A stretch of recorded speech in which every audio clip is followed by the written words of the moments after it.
Dan Bernal, Aye. Judy Chow, Aye. Leandra Clark Harvey, Aye.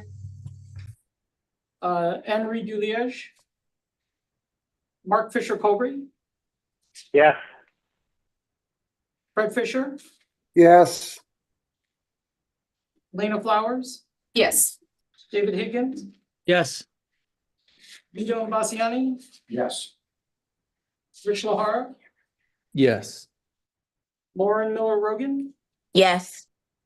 Adriana Padilla, Yes. Joe Panetta, Yes.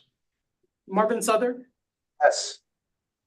Carol Watson, Kevin Zhu. Yes. The motion passes. Thank you, Ben. Haley, I'll cede back to you for a presentation of the next application. Sure, thank you. So the next application has a conflict with Carol Watson for CLIN 15399.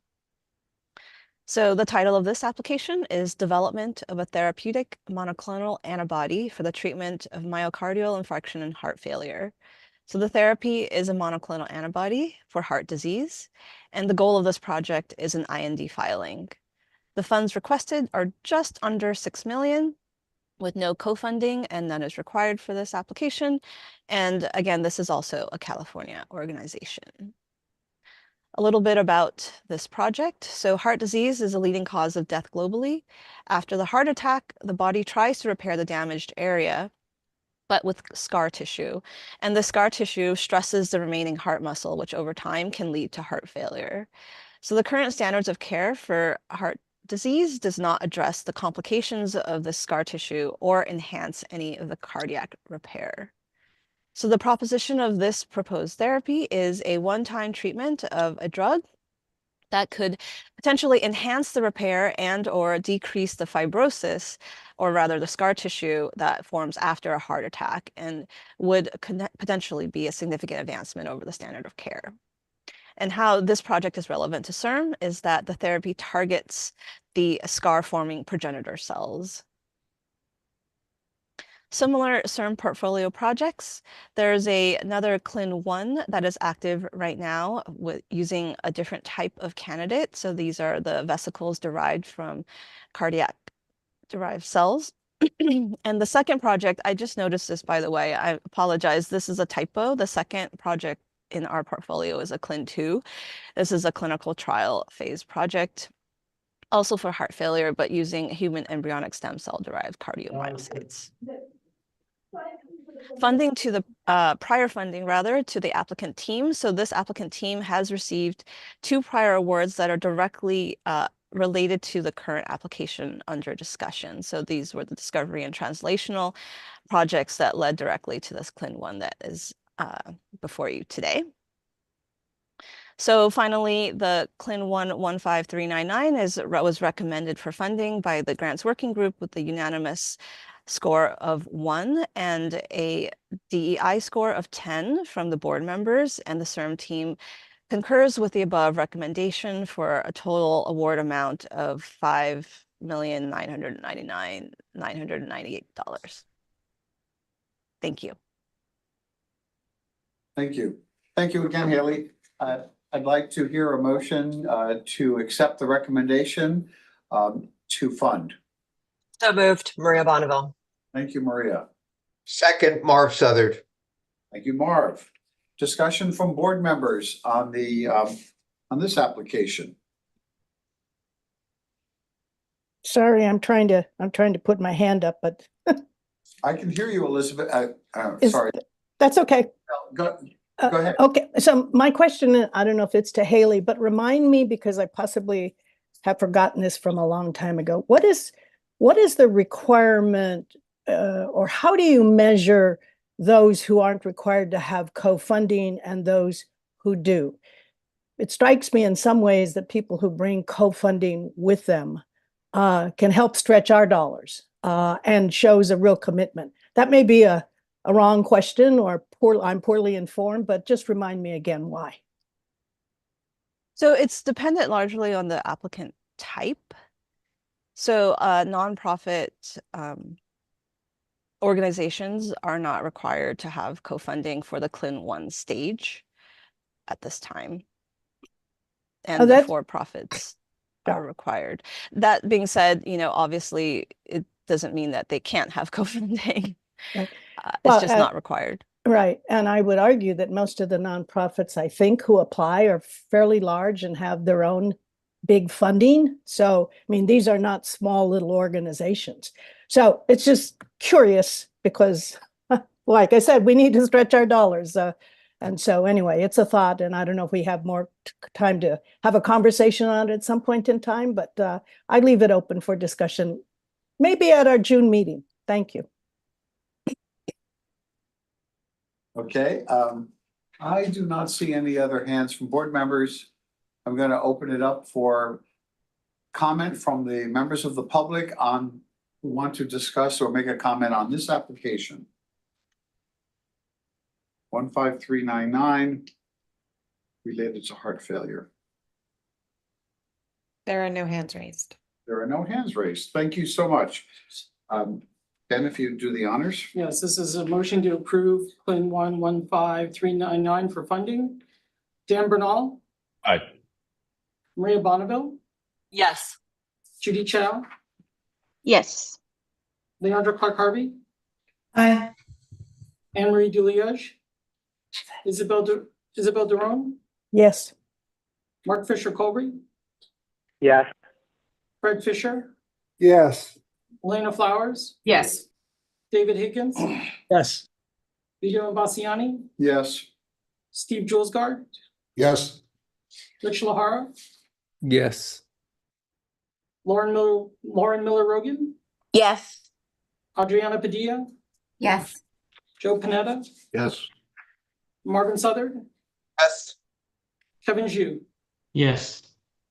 The motion passes. Motion passes. Thank you, Ben. Okay, we're going to move to the next order of business. There are 24 applications before us submitted in consideration in response, I'm sorry, to the translational projects program announcement. So these are applications in the TRAN category, and I'm going to allow, let's see, Gil, where are you? Gil's going to take. Yes, I'm here. Thank you. Okay. So let me just quickly put this in presentation mode. Good morning, everyone. Thank you for your attention to this. I'm going to take you through some background on the TRAN program, as well as give you an explanation of the recommendations from the grants working group, as well as CIRM on these applications. As always, we start with our mission to accelerate world-class science to deliver transformative regenerative medicine treatments in an equitable manner to a diverse California and world. And as I typically mention, this is something that we carry forward in our grants working group meetings as well, so that we ensure that everyone is on the same page as we engage in these discussions. The translation program falls right in between discovery and clinical programs that we support. The idea is to take single product candidates that are developed either through CIRM funding or other sources, take them through key translational studies, and have them be ready to begin their pre-IND or IND enabling work. The program supports 4 different product types, so we can have products that are atherapeutic, so a cell therapy or gene therapy or small molecule, for example, a diagnostic or a medical device, or a tool, which can be a research tool or a clinical tool. Each of these products have different requirements, and therefore the time allotted or allowed for them to develop their translational studies varies from 24 to 30 months, and the amount of funding that's provided also varies based on the product type. The goal behind all of these is to get to a completed pre-IND or other pre-submission meeting with the FDA if they follow a regulatory path, or for a tool to get to a point where they have the ability to transfer their design to a manufacturer and make their tool available broadly.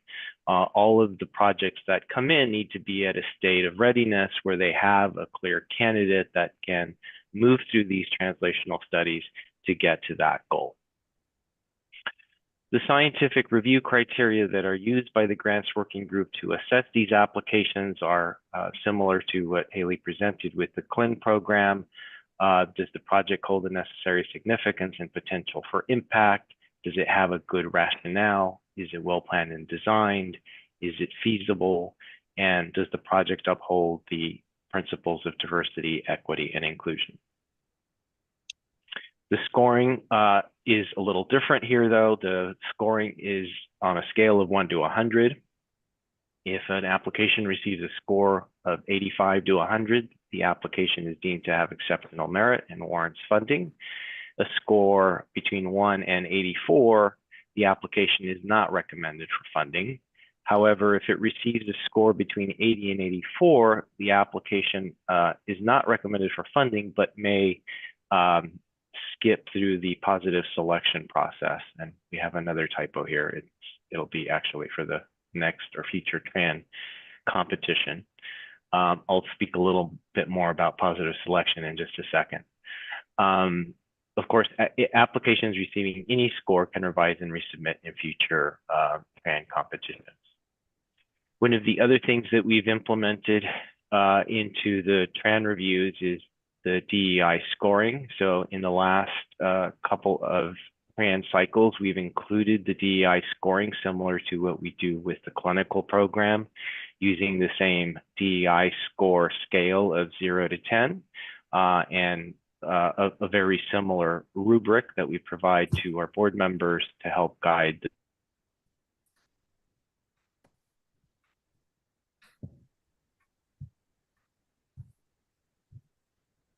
Did we just lose Gil? We lost Gil there. It appears, yeah, he just lost connection. Let's try to get him back.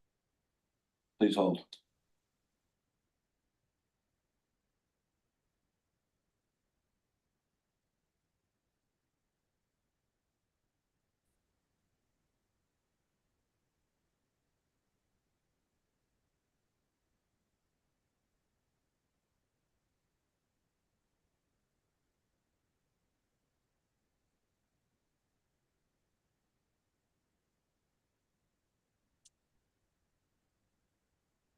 And Gil, it looks like there's a video, but no audio yet.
He's working on reestablishing connection.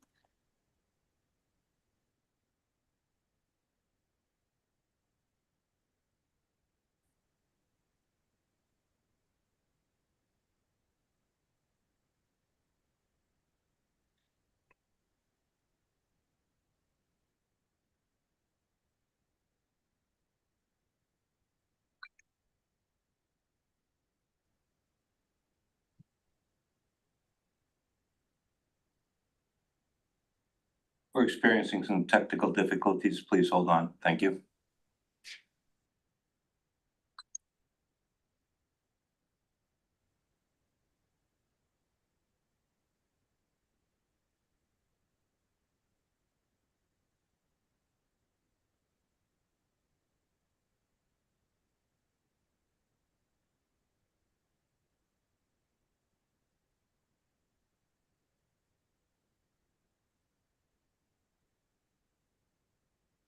Haley, if you're comfortable. Um,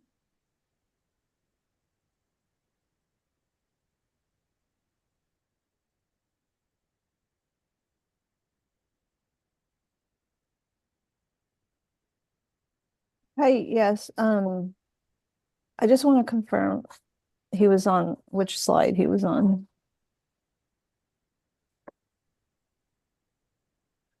He was talking on DEI rubric, Okay. Haley. Thank you. Yeah, that's what I thought, but I wasn't 100% sure. Here we go. I always remember that one. Is this, let's see, hold on. I need to, I'll send you a slide deck just in case, Haley. no, I have it. I just need to get it to full screen mode. Here we go.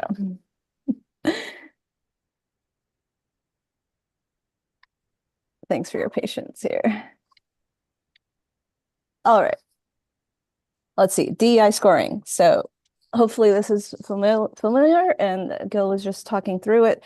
The scoring system is a 0 to 10 with a similar rubric to the clinical program, and the median of all the scores determines the final DEI scoring. And the composition of the group that recommends these applications, again, is a group of up to 15 scientific grants working group members that scores all the scientific score, or provides a scientific score for all applications, the board members who provide a DEI score on all applications, and ad hoc specialists that come on and provide initial scoring but not final scores in areas of expertise as needed for individual applications. A note about the translational program. So when we have more applications submitted than we can review in a given panel, we conduct what we call positive selection. So in this stage, all of the grants working group members, including the board members, conduct a quick pre-review of the application, the entire applicant pool that is submitted, and select individual ones to advance to the full discussion and review. After that happens, the CIRM president and CIRM staff will also look at the remaining applications to determine if any merit a full review, and the remainder of applications are not considered further. So in this particular round, a total of 50 applications were submitted, and a total of 29 applications advanced to the full review stage by the grants working group. So to summarize the grants working group recommendations, the total number of applications recommended for funding with a score of 85 to 100, numbered in 16, with a total applicant request of just under 60, or just over rather, 69 million, with 42 million in funds available. And there are 11 applications that were not recommended for funding. So for each award, the final award amount will not exceed the amount approved by this group today.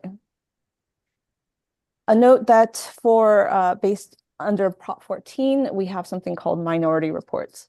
So any application that is not recommended for funding, but had 35% or more of the panel recommend that application, will include a minority report. And this is part of the review summaries that you have before you, and this provides sort of a synopsis of the opinion of the reviewers who recommended the application for funding. So in this cohort, there was one application with a minority report, Tran 116158, and it ultimately received a score of 84 with a recommendation, with a requested funds of just over 3 million. And the CIRM team in this case supports the majority position to not fund this application for this cycle and recommends the applicant resubmit in the next translational cycle. So the board members with conflicts of interest for the translational application. So as all of the applications for the translational program are considered together, anybody with a conflict with any single application is conflicted. So the list for this particular group is Maria Bonneville, Isabel Duron, Steve Josgard, and Carol Watson. Okay, so I think I need to share the other file, which may take a moment, or if somebody has it ready and can share it as well. All right, so yeah, so this is the grid with all of the applications recommended in green.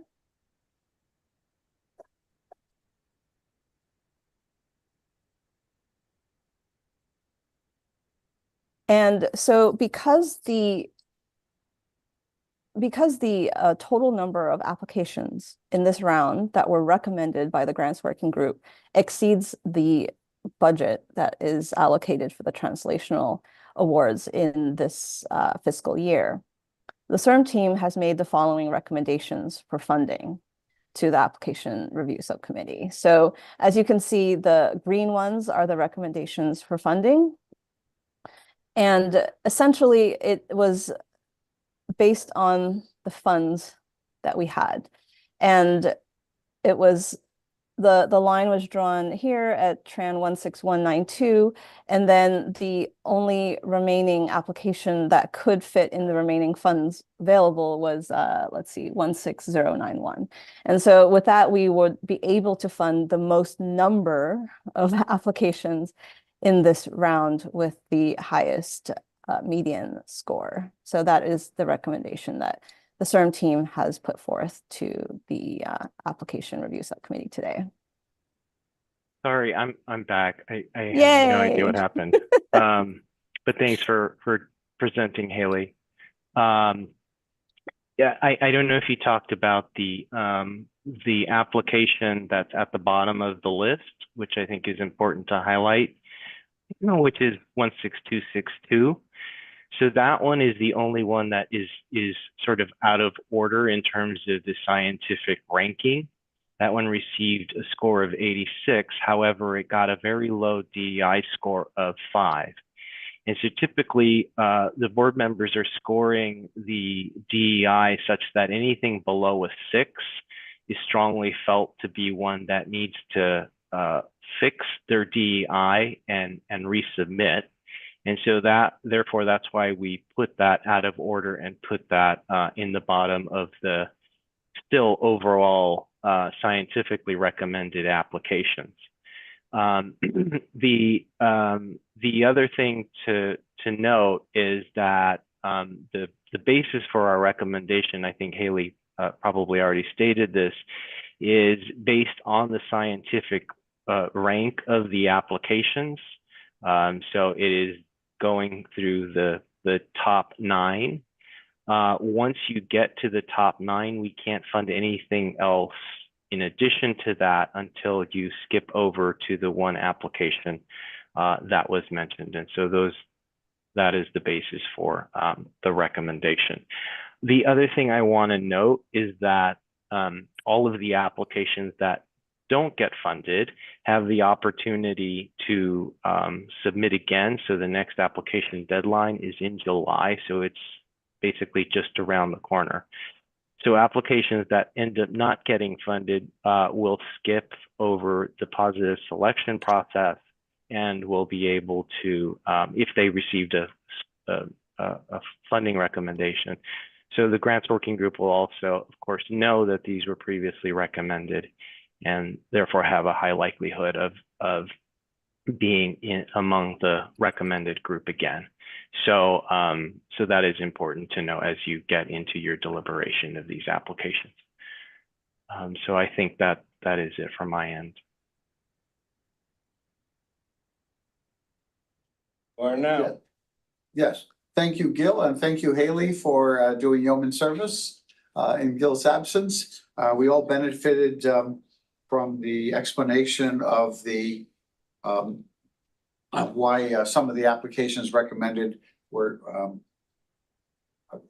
there's a gap between the 9 and the 1. So I'm going to open the floor. This is what's going to happen. I'm going to ask for a motion and follow that by comment from the board is our usual manner, and then follow that by public comment. Let's see, I saw a hand there. David, where are you? Motion to approve the green funded list. Sorry, Fred, David, I recognized you first and you were on mute. Yes, I am off mute now. I don't have video, but I have audio. So if I may I speak? I don't want Yes. to. I don't want to edge anybody out. I think what I'm witnessing here is we're struggling with. We've got more fundable grants than we've got money to fund them for this particular cycle. So we're going to kick the can down the road a little bit until July. So my first comment is that correct? And then I'd like to follow up on that. Is that did I say that correctly? That so the recommendation is to fund the ones that are in the bright green, because as you said, and you are correct, that we can only fund a limited amount of what's recommended because our budget doesn't otherwise allow it. In July, there is another application deadline. So those that do not get funded have the opportunity to come back, meaning they can resubmit their application. But given where they are already, the grants working group is aware of the value of these applications. So I think they are likely to score high again, where they are likely to be recommended. So in July, those that don't get funded can reapply. So having said that, Gil, thank you for the summary. As I observe it, I think we're deviating a little bit from our normal path to approving grants. And what I would like to do is, to keep us clean, is consider a motion that would specifically state that we move to fund the applications that have been recommended by STIRM staff, but that we specifically don't fund those that are not recommended by STIRM staff. So just to make it perfectly clear as to what we're doing and why we're doing it intentionally. Does that make sense? Does that matter? Is that redundant? I think that makes sense. It also allows, if we do David's motion, it allows for all the public comments to occur at once, because all the applications would fall under that one motion. So I do think it's simpler process-wise. Okay. If the board concurs. Good point. So once again, I'm going to restate your motion. I haven't heard a second yet. David Higgins proposes that we fund everything that the SIRM internal team recommended to be funded, and not to fund those that were not recommended for funding by the same team. Second, Fred Fisher. Fred Fisher seconds. Yes. The floor is now open to discussion on the motion from the board members. Joe had his hand raised. Joe? Thank you. And I apologize for almost having lost my voice here, so I hope you can understand what I'm saying. So just following on to what David was saying, what I'm thinking about is that if we place all of those other applications that scored high enough to be funded, but that we don't have the funds to be able to move on, what is the likelihood that we're going to end up in the same position next time around, where we've got more applications than we have the funds to be able to fund? Does this just create this repetitive cycle where we're pushing things down the road? Well, we start a new budget year in July. So typically we have enough budget for 2 cycles. It's unclear how many applications we're going to get for this next cycle, but if the trend continues, we could be in a similar situation where we may not be able to fund everything that gets recommended. This is the first time that we've had this many applications, and also the first time that we've had to face this issue where we have not sufficient budget to do so. So it's hard to know, but it is possible that we may face the same situation. Okay, thank you. Thank you, Joe, and your basso profundo voice. It's coming through perfectly clear. Looking for other board member comment on the motion. Help me, Lana. I don't see the entire gallery, perhaps. Yep, there's no other. There are no hands raised. This is Leandra. I apologize. I'm off camera for the moment. I just want to. Hi. Point of order. Was there another motion on the floor? I understand we're discussing a proposal from Mr. Higgins, but was there already a motion on the floor? Just trying to get clear on the procedure. Fred's motion was not seconded, so. And Fred seconded David's motion, so I deduced from that his intention was subsumed under David's. Thank you for the clarity. Thanks for clarifying with your question, Leandra. Listen, board, I'm going to open the floor now to public comment. But board members, of course, have the opportunity to raise your hand at any point also.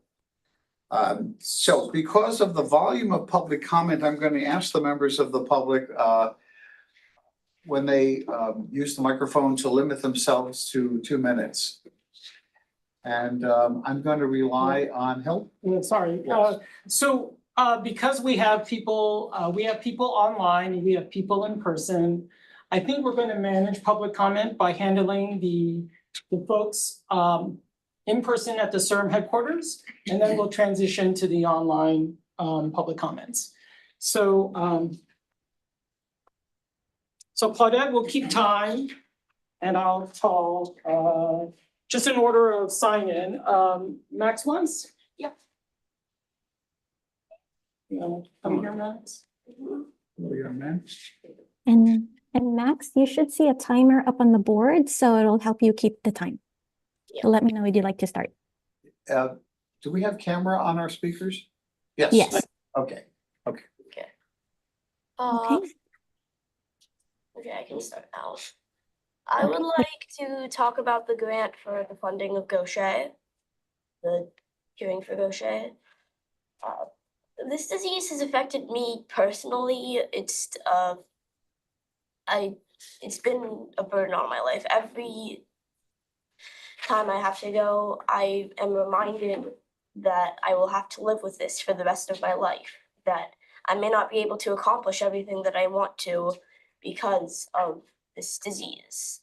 And this cure, it's in its final stages, would lift this burden from my shoulders, allow me to do what I wish to do, to be free, to accomplish my goals, to help the world.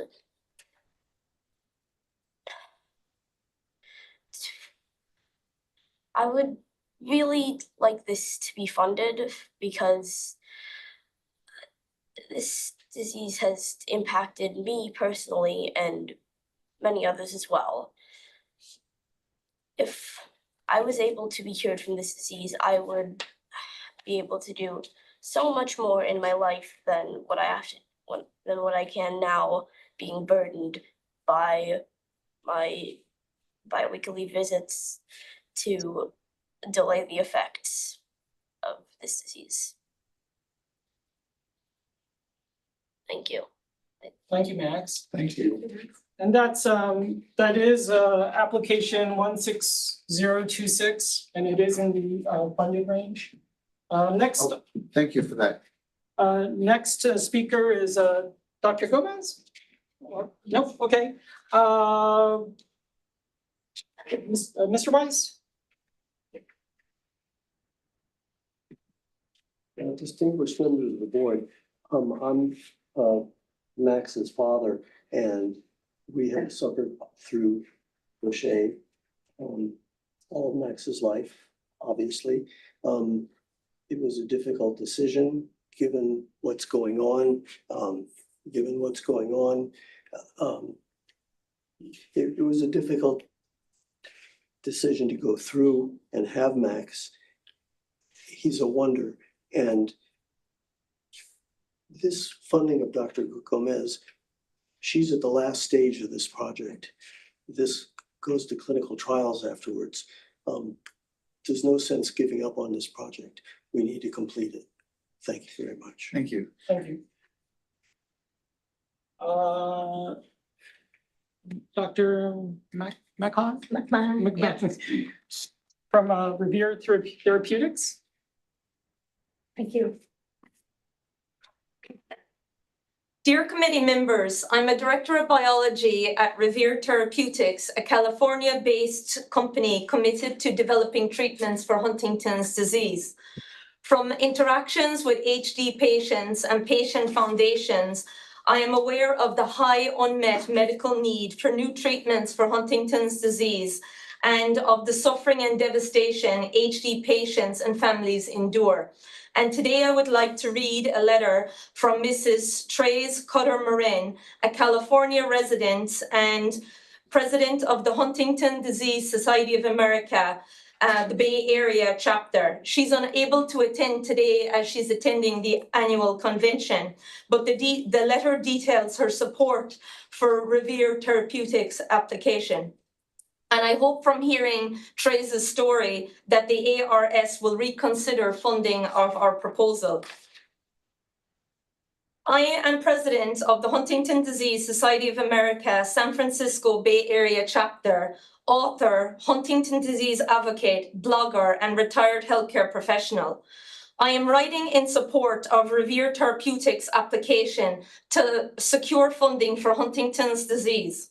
The funding from CIRM will help move Revere in developing a cure for Huntington's disease. My family have suffered 5 generations have suffered from Huntington's disease. I watched my 3 sister-in-laws suffer and the stress my family endured from my husband's unknown gene status. The mother of these 4 siblings was placed in Napa State Hospital, and because her chorea was uncontrollable, she was restrained and strangled to death. Funding from CIRM is critical to support Revere effort to advance the program to the clinic as soon as possible. My family considers CIRM's approval of Revere application as a gift to all HD families in California. Thank you. Thank you very much. I'm going to skip just to keep it on the same award. Okay.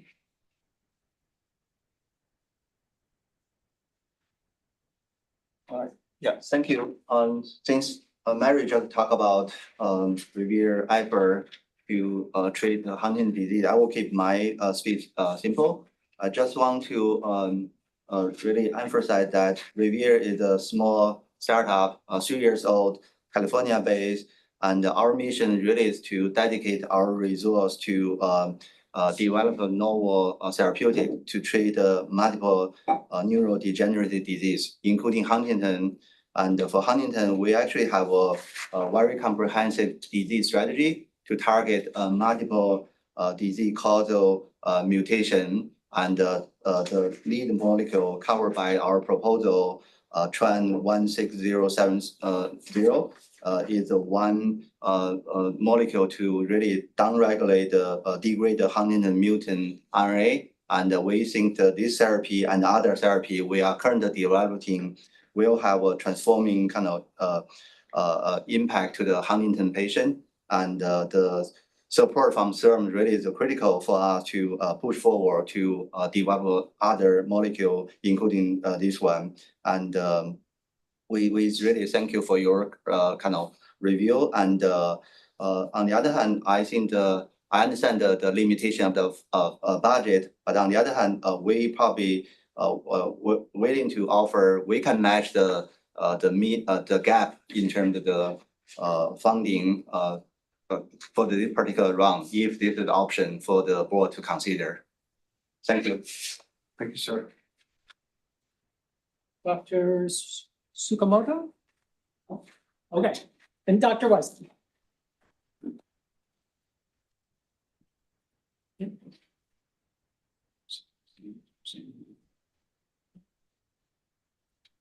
Hi. Hello. I'm Irv Wiseman, the principal investigator of this grant. In 1988, we found how to isolate pure the 1 in 100,000 cells in the blood-forming bone marrow. That is the stem cell. All of the other cells, when you transplant them, have a finite lifespan, but the stem cell, by self-renewal, can last for the life of the recipient. 1 treatment for life. In 1992, we published the human blood-forming stem cell at a company I started called Systemics. We did a clinical trial for women with metastatic breast cancer. So that means beyond the breast, beyond the lymph nodes, but someplace, usually the bone. We gave them essentially a lethal dose of combination chemotherapy and rescued them with their pure blood-forming stem cells, and we validated there were no cancer cells in it. All of the other transplants have been with mobilized blood, and although they call them stem cell transplants, most of them have cancer cells in. What we found when we published in 2012 is that we changed the median survival of women from 2 years with either palliative intent therapy or mobilized blood rescue to 10 years with cancer-free stem cells. We changed the survival beyond 15 years, cancer-free survival, from 0 with palliative intent care, 0 with mobilized blood transplants, to 33%. Now, at 26 years later, the people who were cured beyond the 15 years made it. I want to point out that. All right. Thank you so much, Dr. Wiseman. Unfortunately, the time is up. Thank you. So that's everybody on site. So we are going to move on to the Zoom room. We'll continue on with Wiseman's application. So Tal Rave, you have 2 minutes. Tal?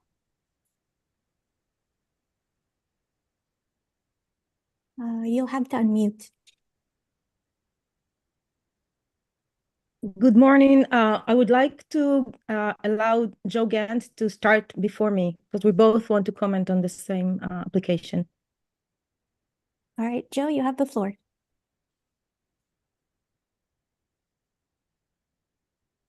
We knew that when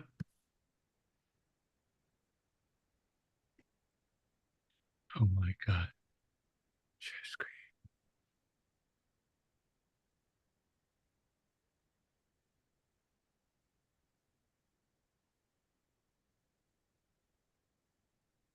It is sharing a whiteboard, Joe. Shit.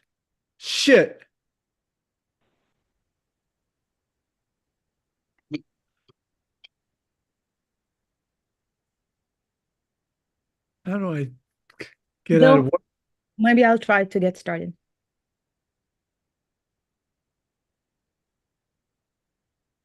There is about He's not ready.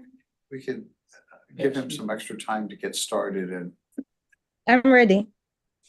I'd like to share a film that Joe Gans created that describes the clinical trial, the only time that purified human hematopoietic stem cells were transplanted to women that suffered from metastatic breast cancer and to rescue their blood formation after high-dose chemo. we knew that when people give back bone marrow to a patient, they were giving back cancer. We purified the stem cells and showed there were no cancer cells there at all. We said, okay, we'll transplant these back into women who have metastatic breast cancer. No hope of any therapy curing them. We cured 1/3 of the women. It's the first patient. She's still teaching school now, 21 years later. My cancer had spread all over my spine, pretty much everywhere in my bones. And I decided to go for the trial. They brought out a little tube with your pure stem cells, and it looked like clear fluid to me. And we were scared to death that you were the first person in the world to get a pure blood-forming stem cell transplant. 10 days later, your white cells back. A few days after that, your platelets were back. There's no doubt that you were cured. And now, 21 years later, we have things that we can add that might get rid of the last group of cancer cells. And we want to be able to take it forward. My daughter was born in 1991, and my son, he was 1 year old, and they found cancer in the left breast. It had spread to, I think it was 18 or 19 lymph nodes. And it also had spread to bone marrow.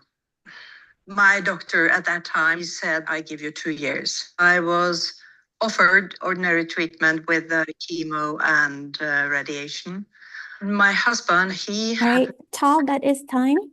time. And that I think Okay. is a miracle. Okay. All right. Share screen. So that was time. Yes, we did see part of the video, Joe. Okay.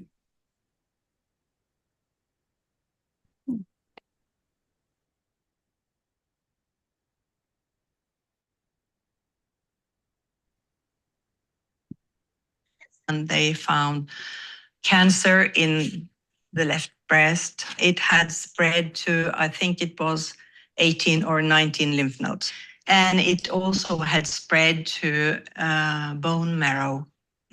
My doctor at that time, he said, I give you 2 years. I was offered ordinary treatment with chemo and radiation. My husband, he happened to be at Stanford at the right time. And that, I think, it's a miracle, really. I remember the day when I got the stem cell back. And from that day, I think I was thinking, now life starts. In August, I got to see my girl in school. And my little boy went into preschool. It's been 21 years since the treatment. My daughter, she is 26. Eric is 24. I think that I'm going to be a strong old woman. I just can't let it go. 1/3 cured, and all the rest, 10 years of life instead of 2 years of life, makes a huge difference. It does, really, it does.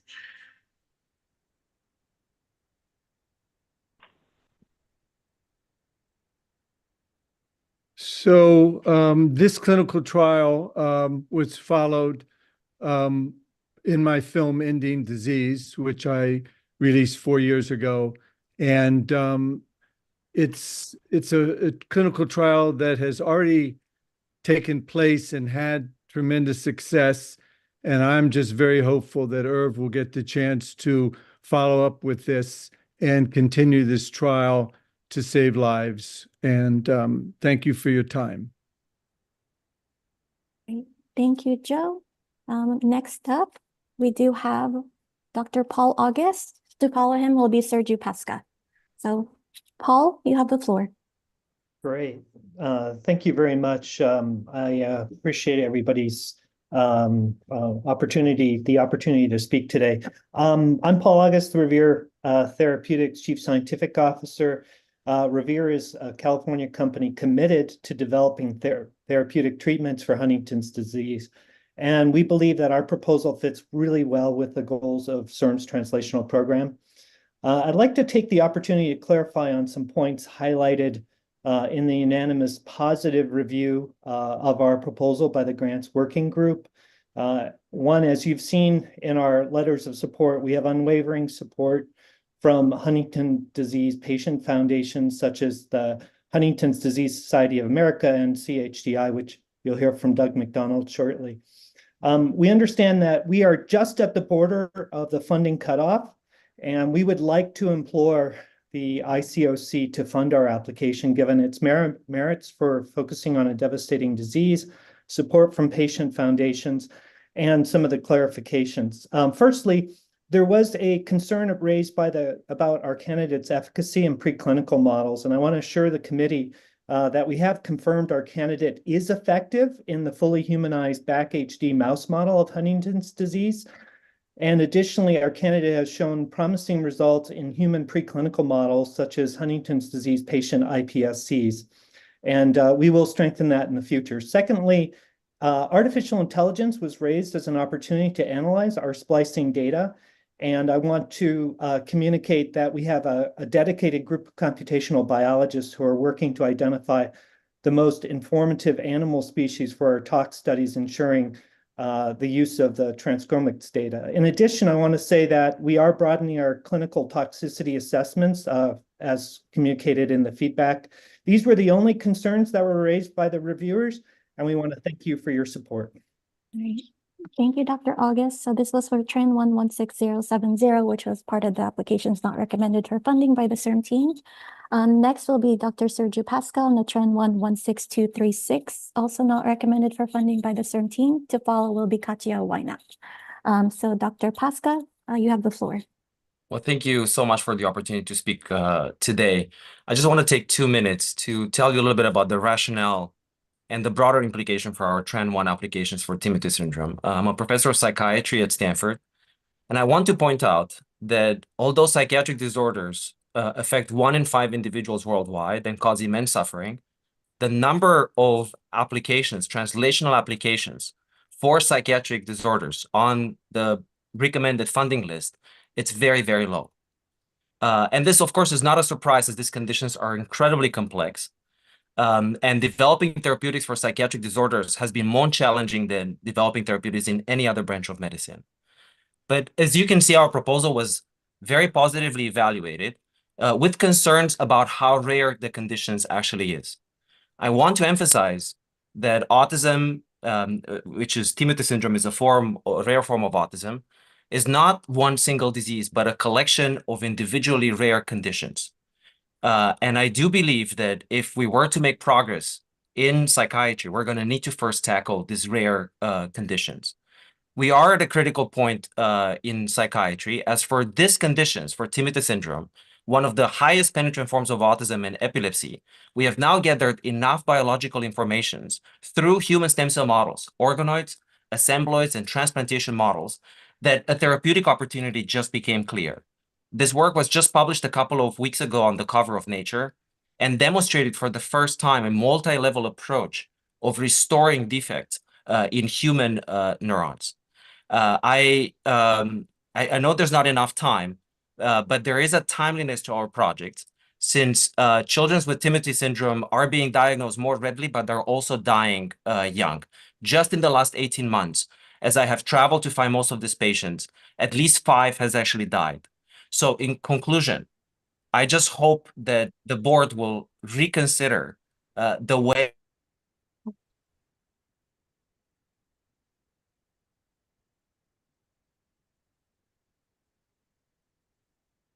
Okay, sorry. The next in line will be Dr. Katia Wynat on Trend 116025. To follow will be Jonathan Bloom. So Dr. Wynat is one of the applications not currently in the pile recommended for funding. Dr. Wynat, you have the floor, and apologies if I butchered your name. No, not at all. Thank you very much, Katja Weihnacht. I'm a pediatric stem cell transplanter at Stanford School of Medicine, and I apologize for any background noise. I'm in Vancouver at the International Society for Cell Therapy, where I just presented this work. So my laboratory has developed an entirely new strategy for a T-cell immunotherapy. T-cell immunotherapies are the most powerful immunotherapies, and the type of T-cell immunotherapy you know are the CAR T-cells, the one where you engineer T-cells in a dish, and it is the exact same type of T-cell that you engineer. My laboratory has taken a different approach. We use stem cells to engineer the organ that makes T-cells, and so we make T-cells the way the body does it, T-cells that can do anything the human body needs. You may ask, do I need naive T-cell? Who is this? We had proposed it for children who have genetic defects who cannot make T-cells, but every immunocompromised patients need this. This is a platform technology. Patients with cancer, patients undergoing chemotherapy, patients after stem cell transplant, patients with HIV.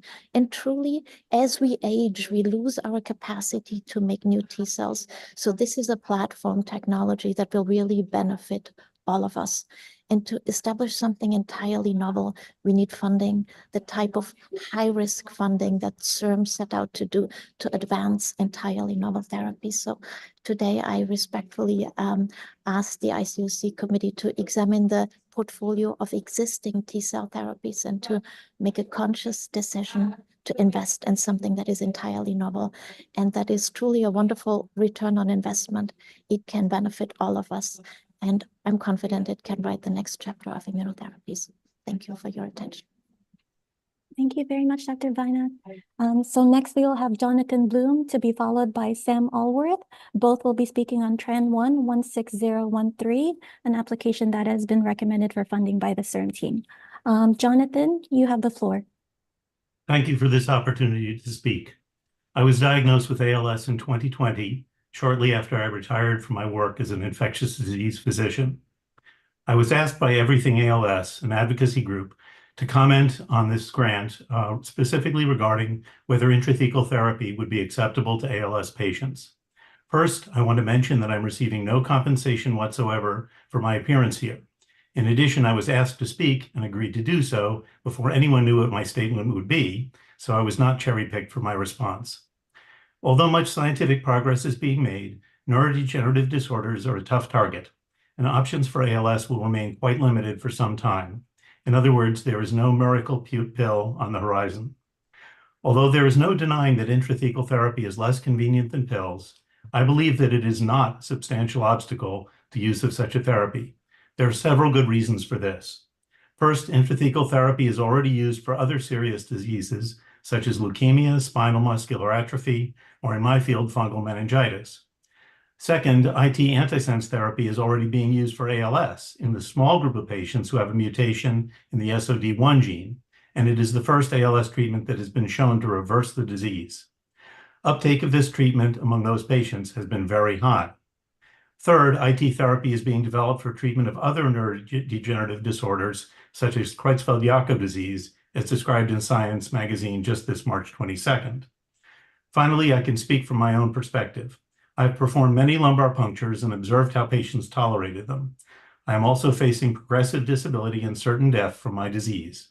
There is no question that I would be willing to accept intrathecal therapy either as part of a trial or as an approved treatment. For a disease with a dismal prognosis and few treatment options, lumbar punctures and intrathecal therapy are acceptable to me and other patients. Thank you. Thank you so much, Jonathan. Next to have the floor will be Sam Allworth. After Sam will be a phone number 310-342-5508. Sam, you have the floor, or Dr. Allworth. Hi, thank you. I'm also speaking in support of Tran 16013 from Acuristem for the development of an UNC13A targeting antisense oligonucleotide, or ASO, for the treatment of ALS. I am the co-founder and CEO of Acuristem, and I thank the board for this opportunity to speak. Our proposal, as they mentioned, is currently recommended for funding, but given how competitive this is, I wanted to educate the board on the impact of our proposal. As you likely know, ALS is a horrible and rapidly progressing neurodegenerative disease that causes death in patients within around 3 years on average. Our application is important because it targets a broad ALS population. The therapeutic mechanism of our drug candidate is relevant for nearly all ALS patients, which is very different from genetically targeted approaches such as the recently approved ASO treatment for SOD1 ALS, which is about 5% of the patient population. While our review was overwhelmingly positive, I'd like to address one reviewer's concern about the durability of ASO exposure and effects on protein levels, and how often the ASO treatment would need to be dosed.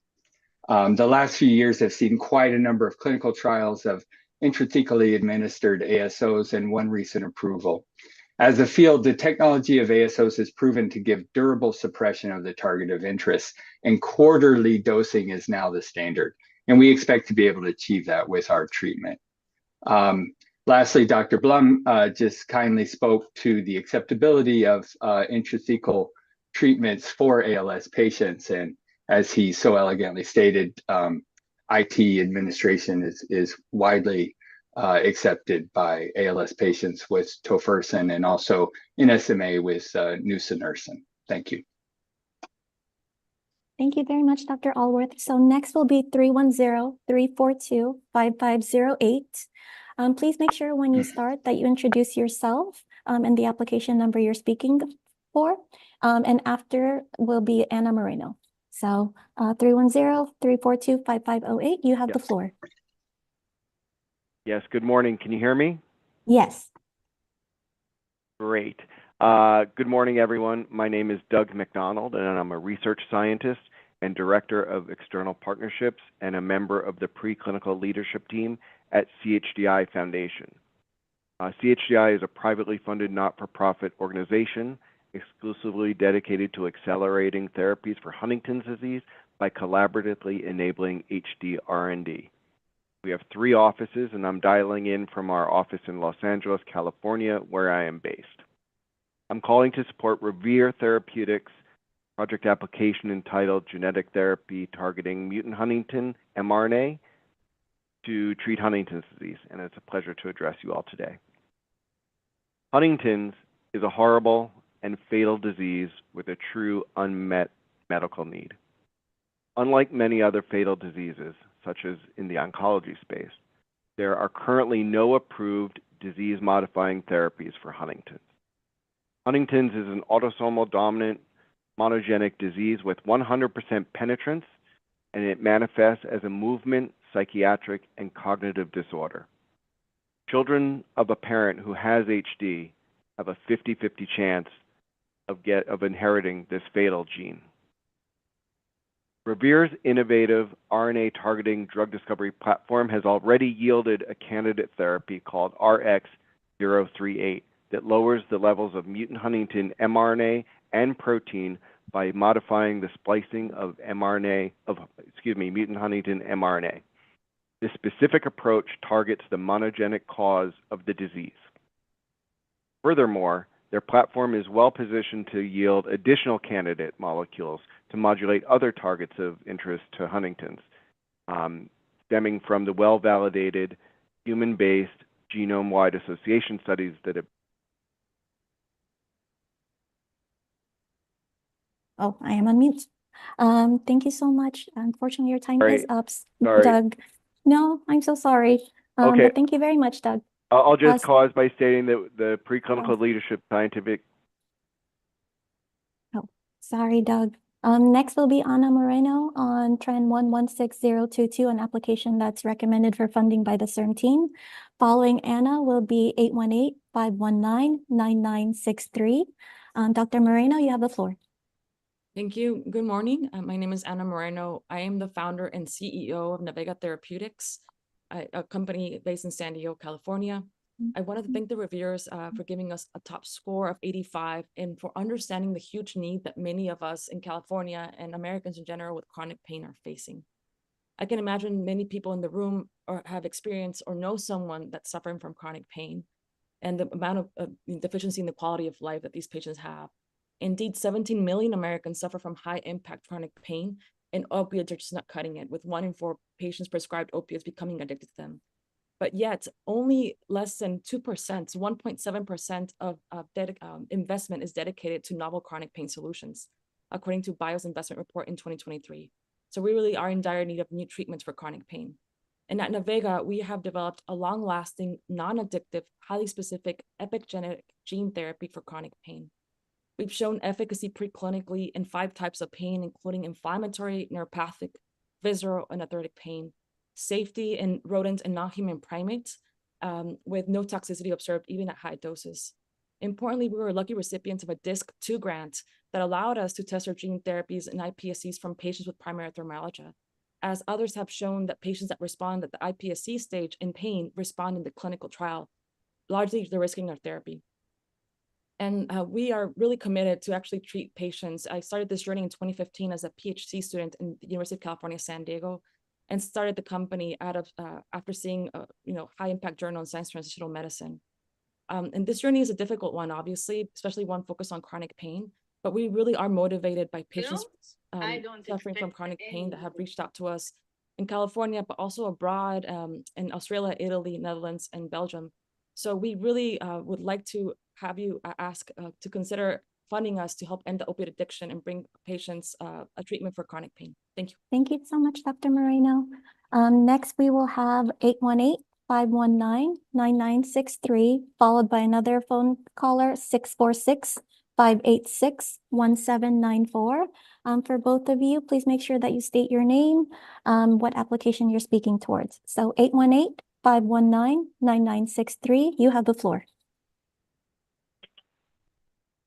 Hello, I am Roger Hollis, and I'm the PI for the TRAN1 16030, which is using gene therapy to treat a rare non-degenerative neurogenetic condition called Angelman syndrome. In this round, although we received a score that should have been recommended for funding, we're currently not recommended for funding, and we'd really hope that the board could possibly change their mind, because Angelman syndrome is caused by is a very, oh, pardon me, sorry, I've got a bad cold right now. So Angelman syndrome wow, I'm making a complete mess of this. I'm super embarrassed. So Angelman syndrome is caused by defective expression of a single gene called UBE3A, which due to unique imprinting phenomenon, this disorder only impacts neurons of the central nervous system and no peripheral symptoms. The patients living with Angelman syndrome experience severe developmental delay, motor dysfunction, ataxia, profound sleep disturbances, seizure, an almost universal lack of speech, and unfortunate inability to live an independent life. It affects approximately 1 in 15,000 individuals, which is about 2,600 people in the state of California, which translates to about 500,000 people worldwide. And sadly, there are no approved treatments currently for Angelman syndrome, which leads to a huge unmet clinical need for the individuals and their families. I am part of the gene medicine program here at UCLA, and I've been on the teams that have developed therapies for multitudes of disorders, including bubble baby disease and sickle cell anemia.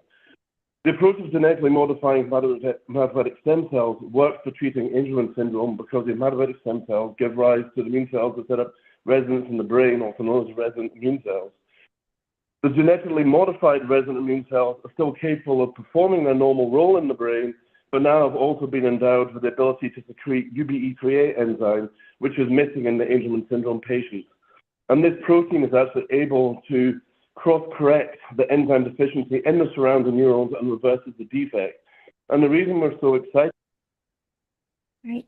Thank you so much, Dr. Hollis. That is time. So that was for application TRAN1 16030, one of the applications not recommended for funding by the CERN team. Next in the queue is 646-586-1794 to be followed after by Dr. Yuan. 646-586-1794, you have the floor. Please make sure to state your name and what application you're speaking towards.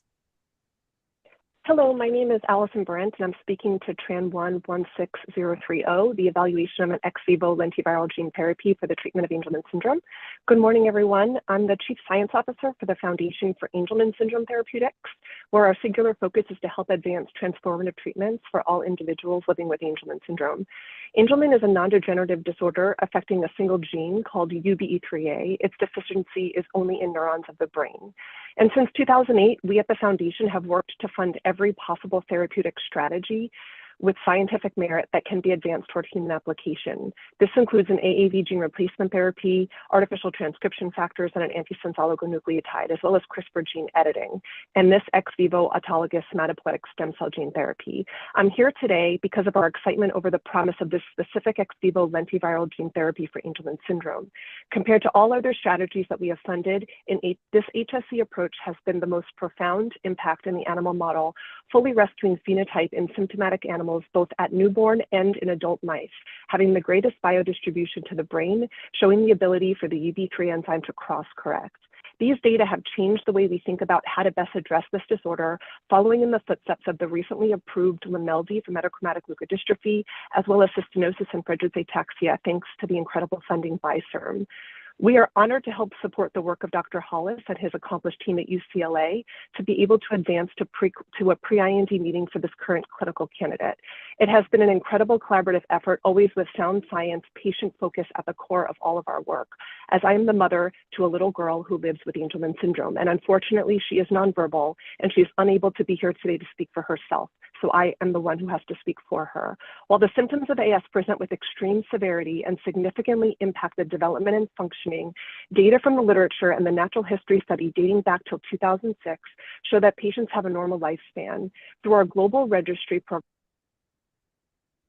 Thank you so much for providing comment on the Angelman syndrome application, TRAN1 16030. So the next and last in our line is Dr. Yuan on TRAN2 16061, one of the applications recommended for funding by the CERN team. Dr. Yuan, you have the floor. Thank you so much. I really appreciate the committee for the opportunity to speak. So I'm a medical oncologist at Cedars-Sinai Medical Center. So our collaborator and myself are trying to tackle very important question. So past 2 decades, we've seen tremendous progression or improvement regarding metastatic breast cancer's treatment. But when they're gone beyond the standard care arena, every time in clinic, we're facing our patient, trying to figure out what is the best next treatment. We often have no guidance. So we are developing this assay, which is really a novel precision medicine-driven tool to using a real-time patient specimen to animate into the lab and try to create this personalized tool to guide the next treatment. So we're collaborating with Kawasaki Institute and working on this digital patient organoid, really aim to bring that answer back to the clinic and using unique patients' fresh tumor biopsy. And it's called digital patient organoid. And we are really appreciative of the opportunity for the consideration for funding. I'll stop here. Thank you. Thank you very much, Dr. Yuan. All right, that is it for the public commenter. Back to you, Vito. Great, thank you. Thank you, Claudette, for managing that. We have a total of 33 letters, and I don't know how many people spoke. I want to thank the writers of the letters who sent information to us. Some of the letters were full of great scientific rigor. Others were more cri de coeur. All of them were written with care, and I want to thank the authors for enlightening the members of this subcommittee, helping us understand better the human cost and the burden of disease. We appreciate that immensely. I think we are now at a point where we can return to the motion that is on the floor. We've had board comment, public comment. Is there any other comments from board members on Board Member Higgins's motion? Do you remember it? It was a while ago. You want to restate it, maybe? Yes, we will approve. And also, I'm sorry, Ben, explain what a yes vote and a no vote means. Sure. Approve all the applications in the recommended range, recommended by CERM, and not fund those applications not in the record, not in the CERM recommended, not in the CERM recommended, not CERM recommended, sorry. And a yes vote would just mean that this motion would close, this would be a global motion for all the applications. A yes vote would mean that all the dark green applications currently would be approved for funding, and a no vote, all the dark green applications will be approved for funding, and the non-dark green applications would not be funded. A no vote would indicate that we would probably need to entertain a new motion if board members are interested in moving any applications up or down. Because the budget is full, any motion to move an application up would require that an application would also have to be moved down from the dark green range. Hopefully that's clear enough. That's yeah, it was clear to me. Thank you, Ben. It's very important what Ben just said. We probably don't have to clarify that any further at this point. Depends on the outcome of this vote. Anne-Marie has a question. Anne-Marie has her hand. Anne-Marie? Yes, I want again to express my gratitude not only to the patients representative and scientists who sent letters, but to all of you who had the courage to come and talk to us. Particularly, it's frustrating when it's only 2 minutes and the matter is so important. I do really appreciate, as a person and as a scientist, how challenging it is to go through this process for patients and patients' representatives. For scientists, CEOs of biotech companies, it's very challenging as well, but we're used to this process of having at times to go through a screening and evaluation process and be rejected. For patients, any rejection is a personal matter, and it's probably extremely hard to hear that. I'd like to maybe help you a little bit go through that by providing you a better understanding of the process, which has been so well described so far, and which have gone through over the past 12 years plus of being on that board. We do rely on an excellent process, extremely selective, but excellent process of the grant working group. The role of the board is to review this process and potentially, whenever appropriate, to challenge it. But generally, I don't challenge it because I want to support the process of making the selection of these applications. We can offer to challenge it a little bit when we have sufficient money potentially to do so. In that case, it's a special situation whereby funding only those that are recommended, we will have already maxed out our budget. So we don't have even that luxury, which we should very rarely use. I hope that helps, and I still want to say that it might be extremely difficult, particularly for patients and patients' representatives. Over. Thank you, Anne Marie. That was beautifully put. I appreciate that. Any further comment before we proceed to a vote? There are no hands. See any hands? No? No hands. No hands. Okay. All right. Thank you. Ben, it's all yours. Dan Bernal, Aye. Judy Chow, Yes. Leandro Clark Harvey, Aye. Anne Marie Duliege, Yes. Mark Fisher Colby, Yes. Fred Fisher, Yes. Elena Flowers, Yes. David Higgins, Yes. Vito Imbasiani, Yes. Rich Lahara, Yes. Lauren Miller Rogan, Yes. Adriana Padilla, Yes. Joe Panetta, Yes. Marvin Southard, Yes. Kevin Zhu. Yes. The motion passes. Thank you. Thank you. Thank you, board members and members of the public, for this very invigorating conversation.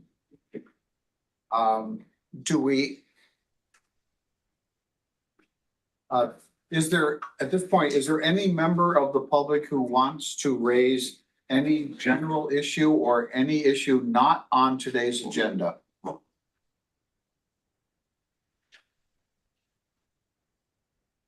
There are no hands.